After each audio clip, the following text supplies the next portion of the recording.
Well, hello, everybody, and welcome back. And if you are just tuning in with me for the very first time, it's so nice to meet you. And I'm really glad you're here with me today. I am your host, Heather Carey, nutritionist, chef, mom, and a woman who has been around the block with food. I want to open up about real food in relation to health, weight, and our bodies so you can make peace with what you eat.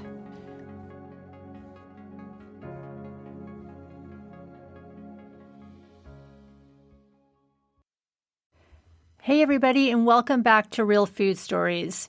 If you have ever questioned whether or not you are drinking too much or if alcohol is interfering in your life, and you thought there is no way I am giving up drinking because how am I supposed to have fun in my life, then today's podcast will really resonate with you.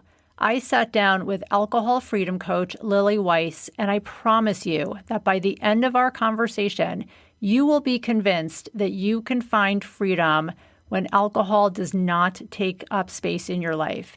You can find happiness and peace of mind. So take a listen to my conversation with Lily Weiss and see how you feel at the end. Hey, everybody. Today I am with Lily Weiss, who is an alcohol freedom coach. But before that, Lily had a relationship with alcohol that made her life, as she says, sad and small. She truly believed that if she quit alcohol, she'd never be happy again, not to mention losing her connection to friends and family. Lily got her sparkle back after her own struggle with alcohol ended with the epiphany that life is more fun and adventurous when alcohol-free, and getting there doesn't have to be miserable. She is a certified alcohol freedom coach and the co-host of the Sober Chick Life podcast. Hi, Lily. I'm so glad you were able to come on today and share your story about giving up alcohol, but more importantly, so glad that you did, to the point that you became a coach who helps others do the same. I know for me, I made the decision to stop drinking as well over about 5 years ago, and it was really the best decision I have made for myself. But the decision was not easy, especially at a time in my life that feels really topsy-turvy right now. It's stressful. It's full of change. I am in midlife, as you are as well. And so I was really curious to just hear your story first, considering that we're sort of in the same boat. And I imagine grappling with the same things that I am, like menopause and just all of the changes. So it's a hard time to consider giving up alcohol. I know for the clients I see and for some just friends and people that I speak to, I mean, this is like almost like a make or break, like turning point. And they're like, I'm going to hold on to, like, this is all I got to like help me with my stress and help me cope with life. So it is hard for people, but giving it up is ultimately, it's been a great experience for me. So I would love to just, hear your story first. I started grappling with alcohol when I was in my early 40s. And I had this magnificent plan that I was going through a divorce. And even though I have mad skills for personal growth, I had experienced trauma as a young person and childhood trauma. And in my 20s was dangerously depressed and got just a magnificent therapist who honestly saved my life and taught me how to live in a way that's joyful and honest and true to myself. I was believing the big lie out there that alcohol makes your life easier. And so when I was going through this divorce, but there I was, and for me, I was suffering from the loss of dream. Like, I was so grateful to have him out of my life, but I was lonely, and I had this fantasy that, having this man in my life was going to take that loneliness away. I knew better. So there I am thinking, I'll just shortcut some of this pain and I'll drink, because I had pretty much given alcohol, I was going to say given it up, because it wasn't like an effort. I just wasn't much of a drinker at that point. I was a crazy child started drinking at 13, drank like a rock star between semesters in college and in my early 20s. And then with the help of my therapist, recognized it wasn't serving me. So I just naturally didn't drink anymore. Or if I drank, it was like that person who drank once a month. So I decided, yeah, I'm going to drink and I'm going to shortcut this pain. And I was going to do it for exactly a year. And imagine my shock when that year came and I went to stop drinking and it was stinking hard. So you made the decision to start drinking in your 40s. Yes. When Yes. most people are thinking about, I've been drinking almost all my life and I really think maybe I'm going to stop drinking. You said I'm going to start up again just to make life easier, right? To handle the stress. You're going through a divorce. Exactly what you were saying earlier about talking about women at our stage in life. I turned 60 tomorrow. Happy birthday to me. Happy birthday. I'm so excited. I could think that we all believed the big lie that alcohol was going to make our lives easier. And that's what I believed. So I'm not saying I wasn't drinking at all, because I was. And as the difficulty and the obvious mistake of getting married to this person became more and more clear, my drinking accelerated. But I really thought that I would just be able to stop like I always had before. Like in college, I was able to just stop drinking at semesters. I was studying computer science. It was very challenging. And there just wasn't time for that. So I drank between semesters, not a big deal. And it just hit me upside the head when I went to stop and I couldn't. And I used classic willpower and beating myself up when it didn't work. And over a period of years, I would stop drinking for a week or a month or 6 months. And when I would go back to drinking, my drinking would accelerate. So I started at like a half a bottle of red wine when I would say, that was the end of the year and it was time for me to stop drinking. When I finished my drinking, I was drinking a full bottle of the like most bold, probably high alcohol content red wine you can find, with the claim that I liked the bold, earthy flavors, and not that was higher alcohol content, which is, really kind of bullshit. But I was drinking that bottle, sitting in front of Netflix, watching TV every night. And I wanted more. And that's what really scared me. Did you ever think, in between like trying to quit and then going, starting back up and like, maybe I'll just moderate? Because I did that for a while, like I'll just have one glass of wine on a Tuesday and, only on the weekends. And right. It was like, I'll just, whatever moderation means. I mean, now I know like moderation is like, that's like a meaningless term. Right. And then that decision to like try and like manage it's like, that's just decision fatigue, right? That just is exhausting. It is so much harder to moderate than it is to just stop. So much harder. But yes, I absolutely did all of those, making up those rules. I'll only drink on the weekends and I'll never drink more than X amount. And oh my gosh, absolutely did that. And then what would go on in my mind was I would stop for however long, 3 months, 6 months, and I would start getting the thought, oh, I've got this under control, which is also completely adorable, because I'm laughing at myself in a very loving way. I did not understand how alcohol worked in our bodies. And I did not understand when I thought it would be easy to stop and it would be easy to moderate, or now that I've stopped for 6 months, I can add it back in. And now I won't have a problem. And that would be true. There would be a period of a couple of months when I was only drinking once a week, and then it was twice a week, and then what the heck, every day. So let me stop and explain a little bit about what is going on in our bodies, because I think it will be really helpful for people listening to understand that if you're in my situation or Heather's situation, that this is not your fault. I'll be clear, it is your responsibility. Nobody's going to fix it for you but you, but it is not your fault. Our bodies are physically designed to become addicted to alcohol. Same way that we are designed to become addicted to our cell phones, video games, pornography, gambling, all of it. And, I'm not much of a gambler, so I never gamble. So some people are thinking, well, that's crazy that you're saying that I'm physically designed to become addicted to gambling.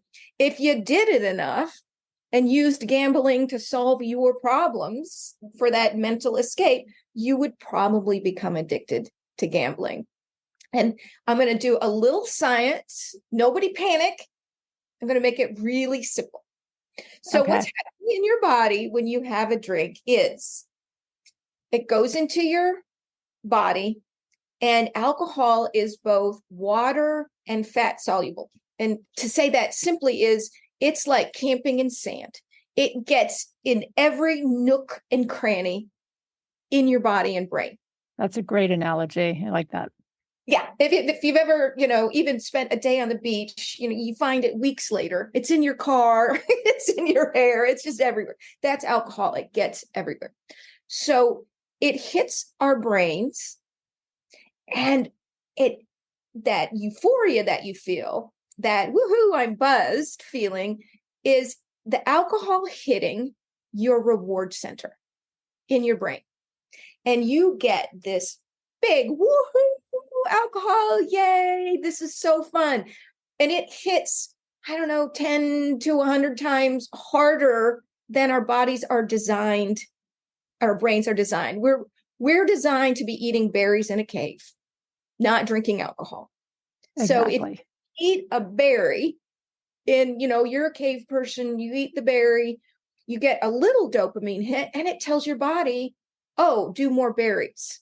That was awesome. That's a good thing. But when we supercharge that berry as alcohol, now our brains say, whoa, too much dopamine. So to balance it, it starts spewing out what I call the uh-oh chemicals. So we had the woohoo chemical of alcohol, and now we get the uh-oh. My brain's too excited. I need to start dumping in dynorphin and cortisol and adrenaline to just tamp this down. And here's why I say that drinking alcohol is like borrowing joy from a loan shark.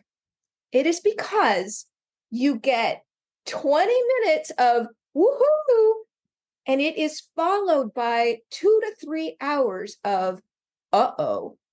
And the addictive quality comes in. This is all happening in your subconscious. You're not thinking this. It's just happening. So now you're in this uh-oh, and your subconscious gets this idea. Oh, you know what would be great and what worked to make me feel better is another drink, because I'm going to get that euphoria again. And unfortunately, because we have all these not feel uh-oh chemicals in our brain, we never get that same amount of euphoria.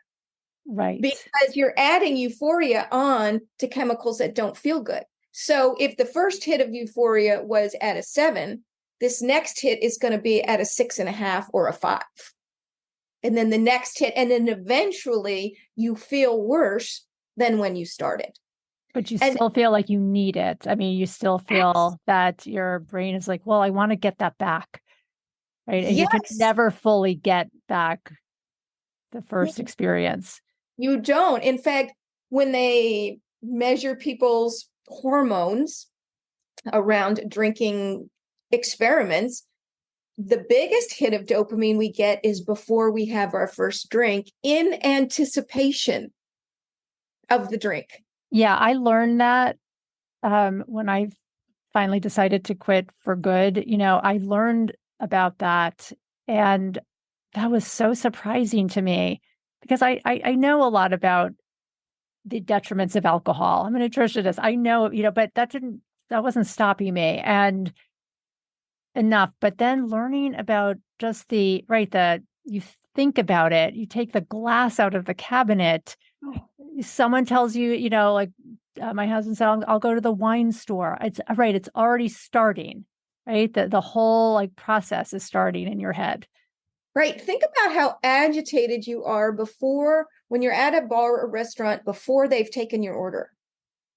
And Yes. then think about the release you get when the order is taken and you know it's coming. Right. You're suddenly released. And so people are going to be surprised by this and say, like, no way. There's no way that buzz only lasts 20 minutes and I never feel as good. And I think that the thing to do is just experiment. Try it. Just see. Notice how you feel when you're reaching for the glass. Notice how you feel when you're pouring it. Like for me, my drinking would start right as I finished my dog walk in the afternoons. And I live in Canada, so it gets dark quite early. So by 4:30, 5 o'clock, I'm finishing up my dog walk and I'm going to have my first drink. And I would start thinking about that drink during my dog walk. So it's almost like the dog walk triggered, okay, here it comes. And my body's like gearing up. Yeah, I'm going to get my dopamine. And this is going to be awesome. So I really encourage people to have a mindful drinking experiment where you just follow it through and notice you never get that buzz back. That Right. first one, you get drunk and drunker and drunker, but you don't get that first buzz back. That's what's happening in our bodies. And that's why we say, I ordered the first drink and the first drink ordered the second drink. Hmm. I love that. Hemingway said, I hope I get this right. Man takes a drink, drink takes a drink, drink takes a man. Uh-huh. What about those people though that can really just have a glass of wine and then they just are like, no, I'm good. That is absolutely fine if that's what you want to do. I think the big lie here is that the idea that alcohol in moderation is safe. So when you look at the more science, when you look at the chemical compound that is alcohol, it is identical to the chemical compound you are putting in your fuel tank. It is ethanol. And you look it up. I had a girlfriend whose husband actually argued with her about this. He was so mad that she said that. And she just was like, dude, look it up. That's it. That's science. We can't change that fat. And just like I said, it gets into every crook and crevice in our body. That means it's affecting our entire bodies. And if you think about, if you went out and just had a slug of what's in your gas tank, you would think, well, that will make you blind and kill you. Well, that's why we water down alcohol and add sugar to it. Mm-hmm. So that we don't drink it too fast. And I know back in the day of prohibition, people did go blind and die because they made their alcohol too strong and it would kill them. And there is a belief. In fact, I went to a menopause website because and it looked totally legit. I thought I'll just get some menopause facts just instead of trying to remember them.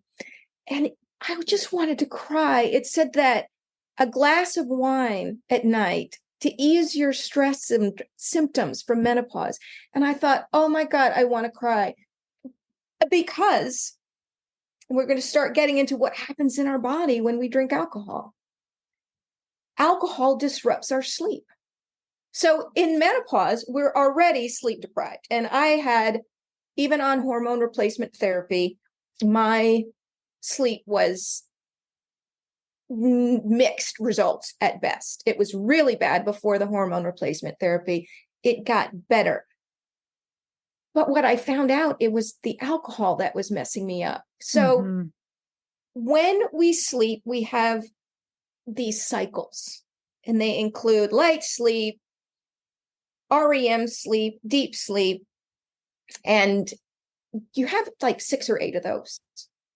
And the last 2 cycles are your longest REM cycles. And in those cycles, we process the previous day's emotions. And when we drink alcohol, you don't get those last 2 cycles. Exactly. Right. So not only are you not getting the sleep that you need, because you wake up at 3, right? Everybody knows that 3 a.m. wake up with regret and shame, like that blanket of shame. I said I wasn't going to drink. I drank anyway. Now I'm wide awake. That all the chemicals, the chemicals that make you sleepy have worn off. And now we have this adrenaline left over in our system. And the other thing alcohol does when it stops these last 2 REM cycles is we firmly establish what we learned the day before in these last 2 cycles of sleep. So if menopause is already making you feel foggy headed, the alcohol is contributing to that. Yeah, absolutely. So you're not processing the emotions. And think about that in relationship to stress. Oh, it's just a snowball effect. I mean, then you don't, right. Your sleep gets interrupted during critical times of brain repair. And I mean, for everything, I mean, sleep is so important. And then you don't get a good night's sleep. And then you wake up and then you're right. It just wreaks havoc on your stress levels because you're exhausted and you're just powering through the day. And then you think my brain fog probably has something to do with menopause. And a lot of women don't even consider that it's probably the alcohol that they were maybe using to try to fall asleep, to get drowsy at nighttime. Right. When I ended my relationship with alcohol, I believed 2 things. Or as I was ending it, I believed 2 things. One is that I would never fall asleep again. The other one was I would never have fun again. So I'm sitting in my armchair, watching Netflix, drinking this bottle of wine. I used to be, prior to that, such an adventurous person. Like traveled crazy places by myself, Southeast Asia in my 30s, hiking in the Himalayas, rode my bike across the country one summer, just self-contained, right? Just with the gear on the hooked on the back of the bike. I was a raft guide and a whitewater canoe instructor. I was like, drop me in the middle of a Alaska tundra in an airplane and I'll take my girlfriends camping. I was sitting in a chair doing nothing. And my life was getting smaller and smaller and smaller. And there is a cultural belief that that I bought into, that if we don't drink alcohol, we're never going to have fun again. And the place you get to when you realize that you're over drinking is that you realize if I keep drinking, I'm going to ruin my life and I'm not having fun. But if I stop drinking, I'm also not going to have fun. And this is why so many people wait until they hit like what they call the mythical rock bottom. And I'm here to tell you there's no such thing. Rock bottom is when you're dead. It can always get worse. So there's a belief that, you'll quit when you've hit rock bottom. You just haven't hit it yet. You can quit way before then. Absolutely. And what I learned is I was seeing these Facebook ads because I am that old person who spends time on Facebook. And they were showing me images of people who were alcohol free and claiming to have rekindled the joy in their life. And you're like, what? Wait, if I quit drinking, right, my life's just going to be miserable. Well, because alcohol turns into like your best friend in a way, right? If you're lonely, if you're bored, if you're, right, it's like there's always your glass of wine to like hang out with. It's like the duct tape and what are those Swiss Army knife, I guess, of life skills, or that's how it's advertised. When in fact, all it's doing is numbing you. Yeah. And what happens is and if you watch TV with an eye towards this or look at pictures I was getting an Airbnb the other day, and they have the dining room table set with the alcohol, the beautiful wine glasses, and always with the grapes and the wine glasses and their beautiful spa tub. In movies, books, and Airbnb advertisements, you learn that you need alcohol to have fun at weddings, to grieve at funerals, to have fun at birthday parties, kids' birthday parties. Mommy wine culture, don't get me started. Oh, I People, know. people coming around the block with the alcohol in their hand, with the, as they're trick-or-treating. Now, I'm not judging them. I'm just saying you are missing out on so much joy. And here's the science of why I can say alcohol is stealing your joy. Because our bodies lose the ability, or that just stops. It doesn't lose the ability. Our bodies stop creating the joy chemicals because it knows that in a few hours, you're going to add too many joy chemicals, right? You're going to drink this alcohol and you're going to get those woohoo dopamine euphoria. It's too much. So the body thinks, I don't need to keep pumping that out. Our bodies are very efficient. It's not going to do these things it doesn't need to do. And we literally lose our body's natural dopamine production. That's really interesting to consider, is that right, once you're like hooked into alcohol, that you're just constantly relying on a substance to bring the joy to you rather than creating it yourself. It is not your imagination that nothing is fun without alcohol. And the alcohol industry has created this. I went off on a group coaching the other day on the alcohol industry. It just chaps my hide.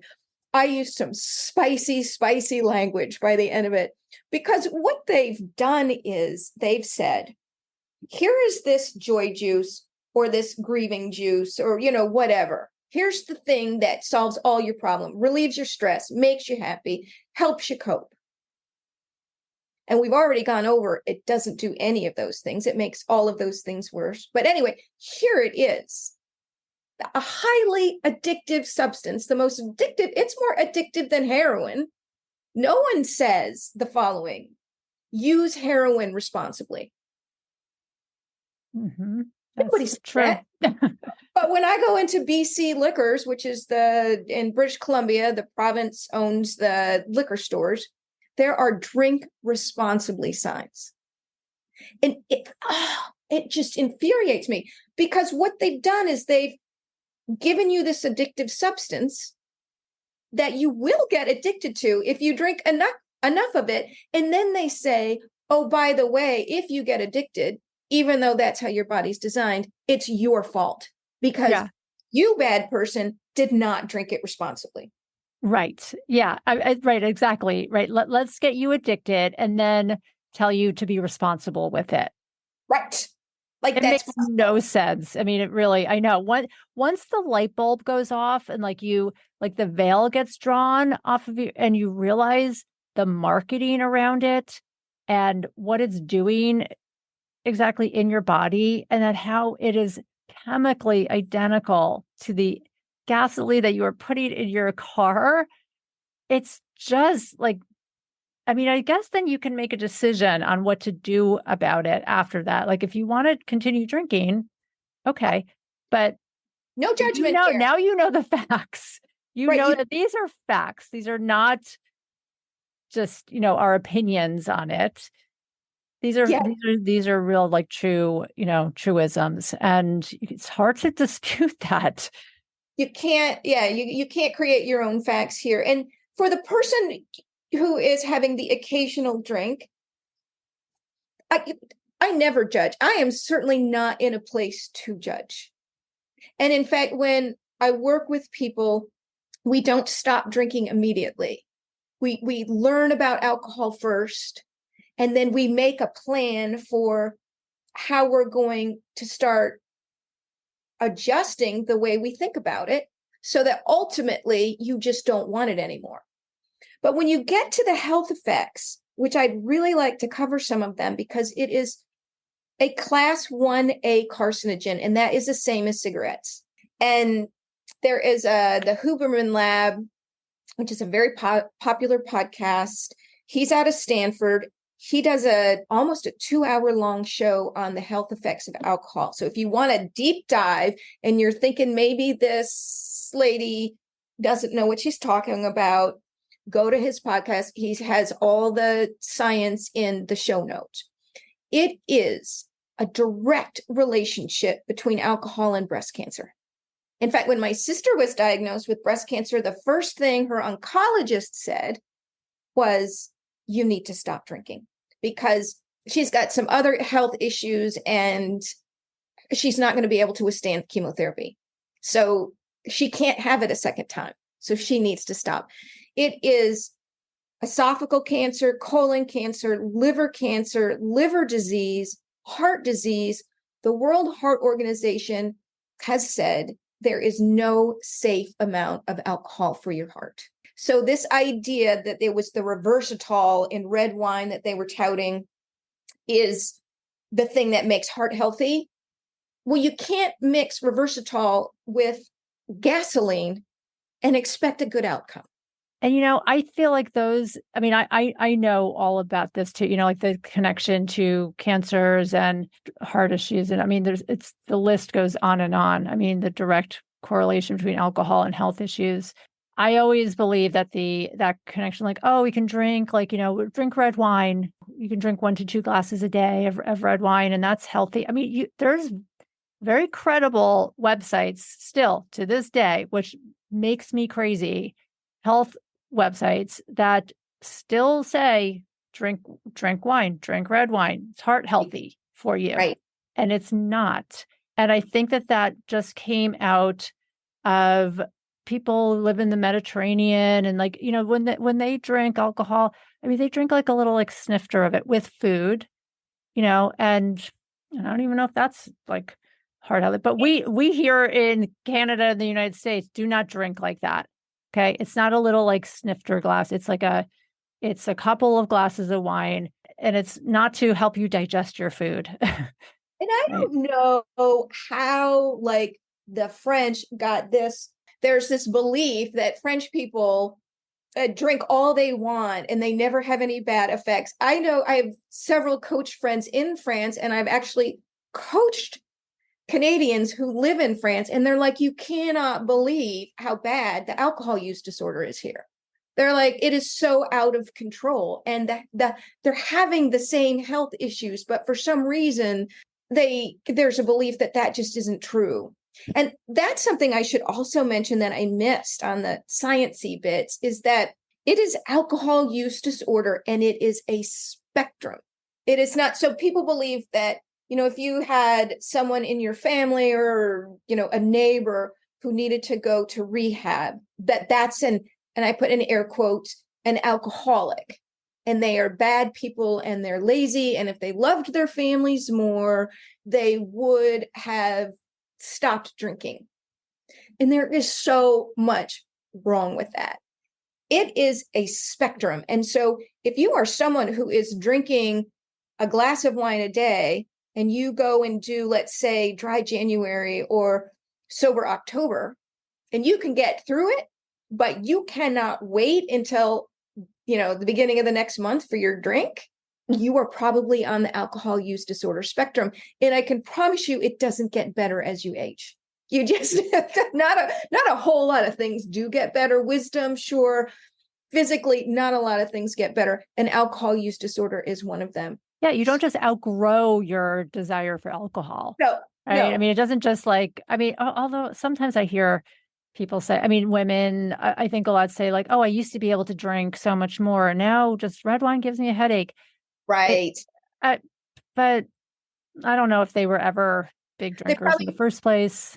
Weren't on the spectrum. And I'm going to say yet, because if they drank through those headaches, as I did, and the hot flashes, as I did, they are going to very probably wind up on that alcohol use disorder. And I was getting interviewed the other day by someone, and that statement made her really mad. Now, she was a daily drinker, and I thought, oh boy, there you go.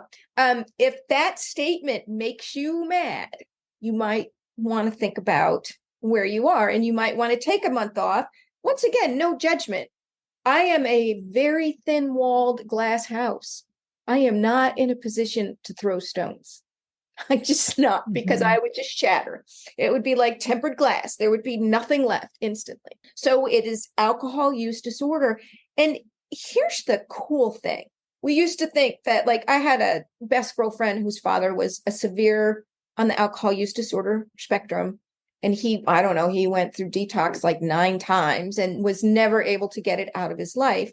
And I used to think all the bad things about him. And now I know the model available to him at that time didn't work. And that's the willpower model. And that willpower is like a battery, it runs down. Now it's a rechargeable battery. And this is why in that model, you had to go and have daily meetings because you needed to recharge your battery every day. And people believed the way to stop drinking was to shame themselves, and that shame was going to solve this problem. And I love when I get a new group in and I say, now, how many here, are experiencing shame? And, you get like a lot of hands in the air, all of them really. And I say, is it working? Because my thinking is, if it was working, you wouldn't be here. We've all tried it. It doesn't work.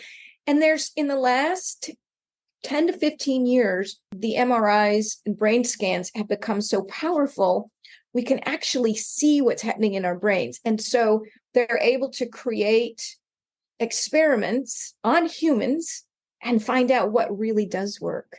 And I could promise you it's not shame. It is positive emotion creates lasting change. Yeah, I mean, shame doesn't ever work for anything. I mean, including diets, anything you're trying to make change. Beating yourself up, right? Shaming yourself doesn't get you anywhere. It's temporarily, maybe, but it doesn't do anything to Oh, help. And I think now that, like, once people know that there is concrete reasons why your brain might just want to keep going with alcohol, and that the marketing around it tells you it's really okay. It's okay to drink in the afternoon with your girlfriends while you're having a play date. All of it. I mean, there's always a reason to drink, right? There's right. like there's a million reasons to drink. But I wanted to ask you a question just to sidetrack a little bit out of this, because once you do then make the decision, I mean, and say like someone comes and sees you and has coaching and then learns all this information, it still feels there's a lot of, it's almost like, I mean, I just remember this for me. It felt like I felt very vulnerable not having a drink in my hand out in social situations. I mean, a lot of my friends drank. It's what we did together. It's what we do. We met at the beach for, brought a bottle of wine. We met at a bar and had a tune for a glass of wine. It was just all, I mean, I just realized, I'm like, wow, this is all around me. And it took me a while to feel like more comfortable in social situations. I prepared myself in a lot, but what's your thinking about or advice, or, when people think like, I could never go out to a bar, I could never go out to a restaurant with friends and like not have a drink. Right. And I think that one of the reasons for many of us is because we think people are going to judge us. They're going to judge us as we are that, like, who would quit drinking if they didn't have to? Who would quit drinking unless they were like getting multiple DUIs and, possibly jail sentences or ruining their children's lives? And if you think like that, chances are you might be on the alcohol use disorder spectrum, because you're projecting your thoughts onto other people. Now, some people will think that, and they probably also are on the alcohol use disorder spectrum. I like the idea that we don't owe anybody anything. And I encourage people to have a plan. And you mentioned plan, and I'm like, yay, Heather plan, because that works. If we go into these situations with, I'm just going to see what happens, I can pretty much guarantee you that's going to let your subconscious take over, and your subconscious is going to reach for the drink, and you're not even going to understand it. Like, so when people first come to me, they'll say, now I said I wasn't going to drink, and then there was a drink in my hand, and I don't even know what happened. Well, your subconscious is fast. That's what happened. And what we learn to do is we learn to catch those thoughts before we act on them. So for the going out scenario, I recommend that people look up the restaurant or the bar and find out what mocktails are available, or if they're just going to have a spritzer, whatever you're going to do, have it in advance, make that decision in advance. Think about who you're going with. And is there one friend who's going to ask? Plan your response. People ask me, oh, come on, you can just have one. Doesn't happen very often, but actually it was family, of course. And when a family member said to me, so you're not drinking at all anymore, which was news to her because I used to drink with her a lot. And I said, no. And she said, come on, can't you just have like, what's the harm in a glass of wine once in a while? And I said, I can drink as much as I want, whenever I want to. I just don't want to. But you can also say, I'm on antibiotics. I'm taking a break. I am doing dry January for a charity, and it's really important to me, to be honest about it. You can make up any excuse that you want. I'm helping a friend who wants to be alcohol free, and so I said I would do it with her. I mean, that's a great one, because who's a better friend to you than you? I love that. I mean, just having, right. I mean, I think first of all, making a plan is essential. I mean, even for my clients who are trying to lose weight and stuff, I mean, you're going out to a restaurant, let's have a plan. Look at the menu, see what you're going to order Yes. first. I mean, so it's so different. And have an alcohol plan, and know what you're going to order, what non-alcoholic drink you're going to order, who you're going to be with, and then get prepared for those people who are definitely going to question your drinking. Because I think for me, I felt like they're questioning their drinking, or they're questioning why I'm not drinking, because it makes them have to look at their drinking. Yes, that's exactly it. That's exactly it. And I also like to have an excuse prepared, because I got to tell you, here's a fun experiment.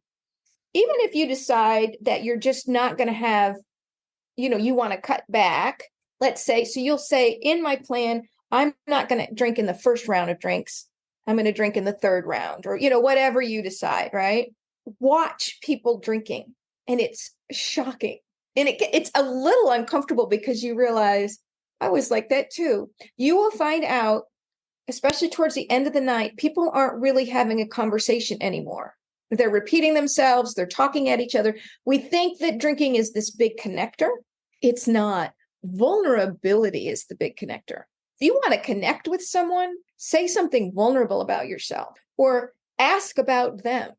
That's how we connect. Alcohol does not. It lowers our inhibitions, and we simply need to learn the skill to become vulnerable without using that crutch. But I love having an excuse, and I have a very funny girlfriend who said, oh, my babysitter called. She's dying. I have to go home. But I mean, you can really. Yeah. And you know what? And I mean, lie if you have to. Who cares, right? You're doing this for you. And whatever it takes to get yourself through the night, or and have those backup excuses to save yourself the.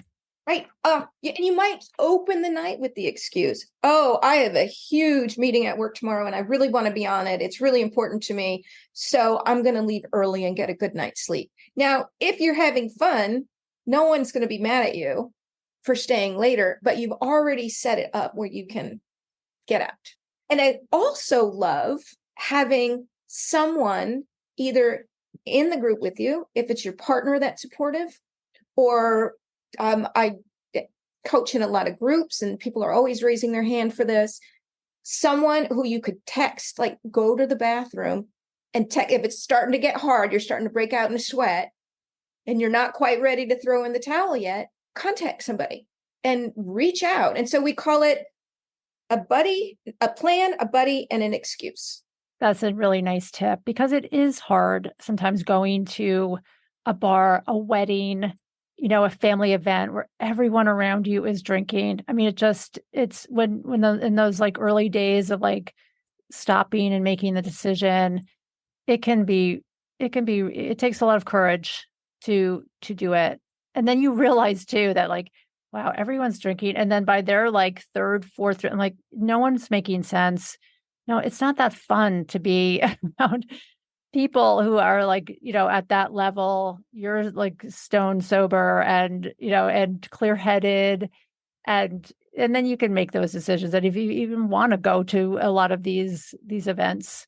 Well, I was just going to offer to all of your listeners, I offer this to everybody completely free. You don't have to go. And if you would like Coach Lily to write you an excuse note that says, Coach Lily said, I do not have to go to Christmas Eve dinner with my husband's drunk family, I will write you that note. Just shoot me an email, lily@coachingwithlily.com, free note writing service. You do not owe anybody your mental health. You just simply don't. And so if it means, and I'm not saying you're never going again, I'm saying this Christmas, maybe, oh God, COVID's been such a drag, but let's use it to our benefit. I just got exposed to COVID. I'm so sorry. I don't want to risk giving it to grandpa. You can just lie through your teeth. And the other thing you can do at events is, I don't know about you, I snuck a lot of alcohol in before you could get it at movie theaters, into movie theaters, sporting events. I mean, I snuck alcohol in everything. I also give you permission to sneak in your favorite non-alcoholic beer or wine or whatever. Like if you're going to a wedding and all they're doing is serving, your choices are red and white wine and beer or flat water, I give you permission to bring a bottle of bubbly water or a non-alcoholic wine. And when you think about it, you can make anything the touchstone for your celebration. For some reason, the alcohol industry has decided it's always alcohol. That's right. What if it's just your special glass? And when I come home from work and pour my favorite non-alcoholic, like people love kombucha, for example, I pour kombucha in a beautiful glass and I add, I don't know, some fresh cranberries and a sprig of thyme and a little lime, whatever you do to make it special. You can make anything special. Alcohol doesn't make it special. You make it special. But I love these permission slips. I will give them to you. Yeah. Free charge. Yeah. Letting go of alcohol definitely can be a process, but the benefits of it, the side effects are so great. The good side effects. You can actually have fun in your life. You can live really peacefully and happy without alcohol. I think you and I are both testament to that. Yes. And we are women in midlife going through a lot of different emotions and physical changes and everything. And we're doing it. And I'm thrilled that I do not have the anchor of alcohol, dragging me down. And I'm sure that you feel the same. I am so grateful. The phase I am in life, I'm finished with menopause and I'm celebrating that. It's, been 13 years. But where I am is dealing with end of life with my parents. My father died a year and a half ago. My mother is in end stage dementia, and it's hard. It's an effort for me to maintain my happy mojo when my mother is suffering like this, but I make it happen. Happiness, joy, they're skills.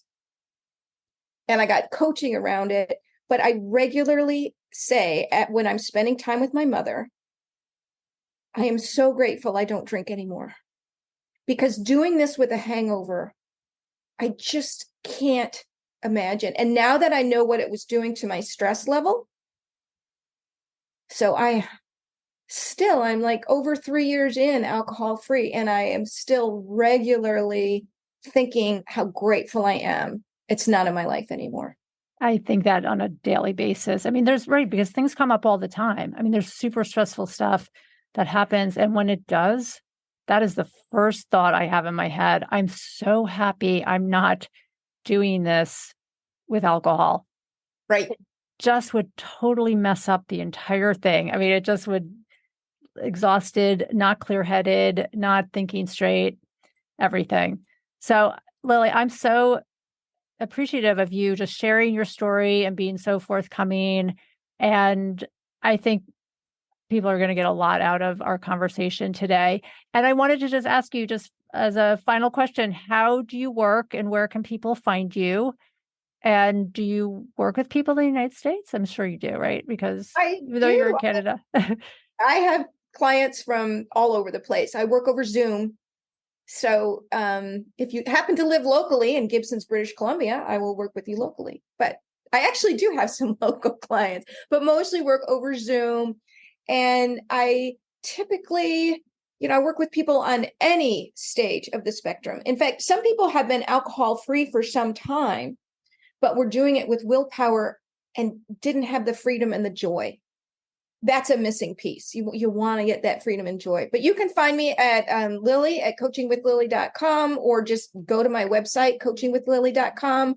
I do a complimentary discovery call where we spend, usually ends up being about 90 minutes. I know that seems like a lot, but once you start talking about it, I find that people have never really had a place to take this before, and they have a lot to say. So it's really, you'll be surprised at, and it's scary. Like I guess you wouldn't be surprised the number of people who have family emergencies right before the call happens, right? Because it's scary.